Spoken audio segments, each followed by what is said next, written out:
আসসালামু আলাইকুম ওয়া রাহমাতুল্লাহি ওয়া বারাকাতুহু। মহিলারা এক জায়গায় একত্রিত হয়ে তালিম করতে পারবে কিনা?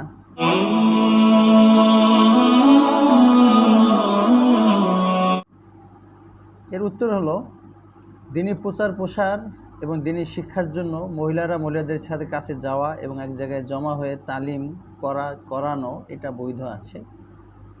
তবে যদি ওখানে পুরুষদের সমাগম হয়ে থাকে বা আশপাশে পুরুষ থাকে, তাহলে অবশ্যই তাদের সাথে পরিপূর্ণ পর্দা রক্ষা করতে হবে। আর যদি পুরুষ না থাকে, তাহলে তো পরস্পর মহিলাদের পর্দা নেই। তারা স্বাভাবিকভাবে যেতটুকু তাদের মুখ হাত ইত্যাদি আছে খোলা রেখে এক জায়গায় বসে তালিম করতে পারবে। আর তালিমের স্থানটা যদি বেশ দূর হয়, সবার পরিমাণ দূরত্ব হয়, বা এমন জায়গা হয় যেখানে একা একা গেলে ফিতনার আশঙ্কা আছে, তাহলে অবশ্যই মাহরাম আত্মীয়দের সাথে যাতায়াত করবে। আর ধারে কাছে হলে নিজেরাই যেতে পারবে। তবে অবশ্যই সব ক্ষেত্রেই স্বামীর অনুমতি লাগবে।